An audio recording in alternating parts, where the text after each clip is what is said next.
کہ ابراہیمی مذہب میں ایک خطہ ہے خاص، اور ہندو مذہب یا ہندو یہ جو پورا علاقہ ہے، یہ پورا علاقہ چین تک، یہاں پر کوئی نبی یا کوئی اس طرح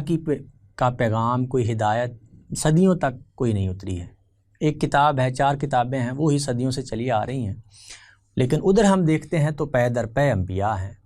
اور وہ اسی سلسلے کو آگے چلائے ہوئے ہیں، دوسرے کسی خطے میں نہیں جا رہے۔ تو اس کی کیا وجہ ہے کہ اس وقت اس خطے میں شرک آخری درجے میں پایا جا رہا ہے، بلکہ مشرکین مکہ سے بھی بہت نیکسٹ لیول کا، لیکن ادھر اللہ تعالیٰ نے کوئی پیغمبر، کوئی نبی یا کوئی بھی ایسا صالح نہیں بھیجا ہے؟ یہ بہت بڑا سوال ہے، اور مذہبیات کے ایک طالب علم کی حیثیت سے یہ سوال جب پہلی مرتبہ میرے سامنے آیا تھا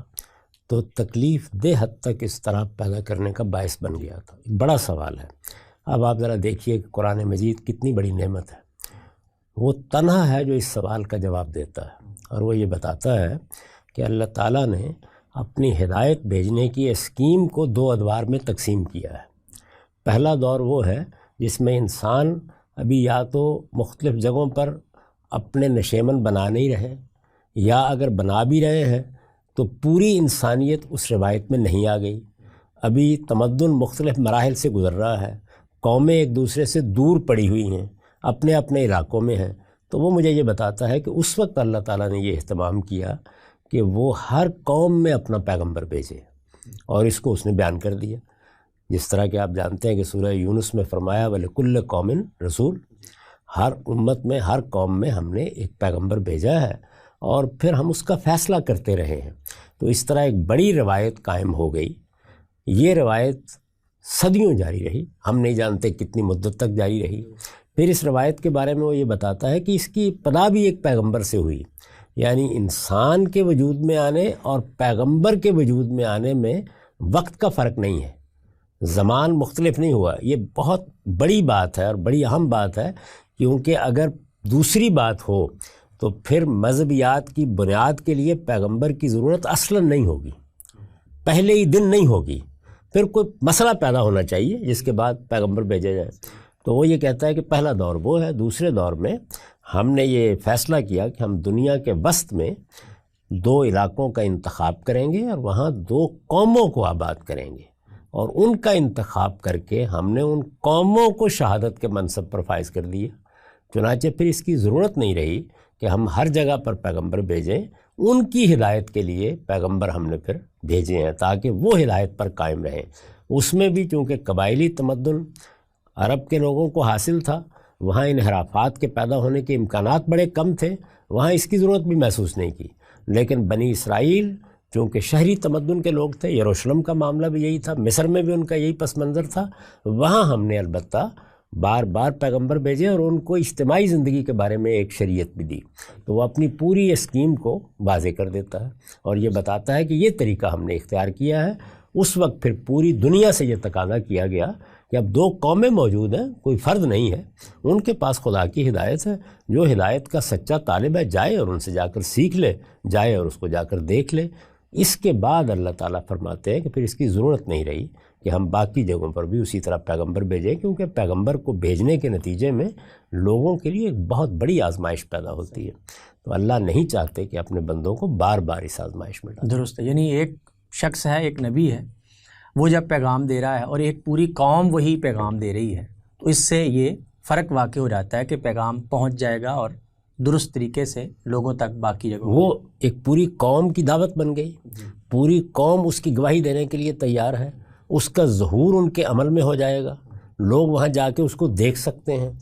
ہر وقت پیغمبر کو تلاش کرنے کی ضرورت باقی نہیں رہی، پیغمبر کو ماننا ہے کہ وہ پیغمبر ہے، اس کے لیے استدلال بہت اور چاہیے۔ ہدایت کے آپ سچے طالب ہیں تو آپ پہنچ جائیں گے۔ اطلاع کا معاملہ بھی ختم ہو گیا، وہ دنیا کے وسط میں ہے، یہ ممکن نہیں ہے کہ قومی سطح پر ریاستیں قائم کر دی جائیں اور دنیا میں اس کی اطلاع نہ ہو سکے۔ تو یہ اس دور میں کیا گیا جب دنیا اس جگہ آ گئی، یعنی تمدن نے اپنا سفر کیا، وہ وہاں پہنچا، جب پہنچا تو اللہ تعالیٰ نے اپنی اسکیم بھی تبدیل کر دی۔ تو یہ بات بالکل سمجھ میں آ جاتی ہے، لیکن اگر قرآن مجید اس پوری اسکیم کو بیان نہ کرے تو وہ سوال ایک بڑا سوال ہے، اپنی جگہ قائم رہتا ہے۔ یعنی وہ لیکن وہاں پہ پاسبلٹی ہے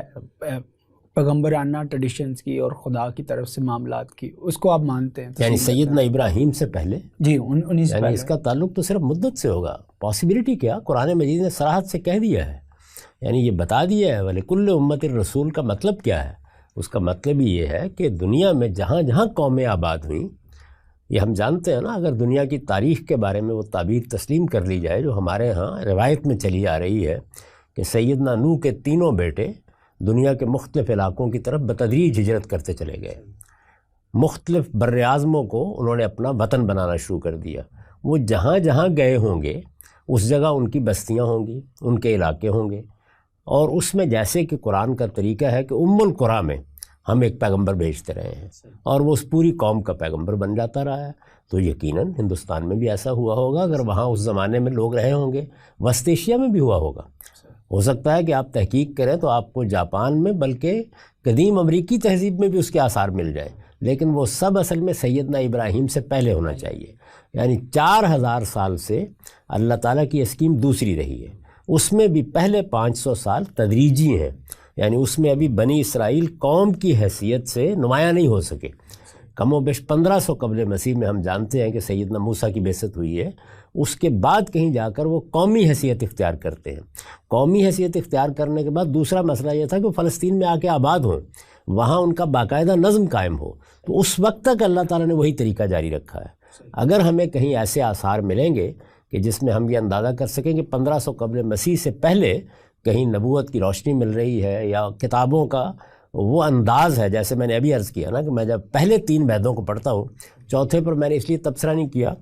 کہ اس میں صاف نظر آتا ہے کہ صوفیانہ روایت کے اثرات نمودار ہونا شروع ہو گئے۔ آپ جانتے ہیں کہ وہ زیادہ تر وظائف کی کتاب ہے، تو اس لیے اس پر الگ سے گفتگو کی جا سکتی ہے، لیکن پہلے 3 ویدوں میں تو بالکل مجھے یہی محسوس ہوتا ہے کہ جیسے ابراہیمی روایت کی کتابیں ہیں، اسی طرح کی تعلیم، اسی طرح کی روشنی اور وہی بنیادی تصور موجود ہے۔ تو اس طرح اگر آپ اس دور میں لے جاتے ہیں تو کوئی مسئلہ نہیں ہے، لیکن اگر آپ یہ کہیں کہ مثال کے طور پر رسالت مآب صلی اللہ علیہ وسلم کے زمانے میں یا سیدنا مسیح کے بعد کوئی پیغمبر آیا ہے، تو میں اس کو قبول نہیں کروں گا۔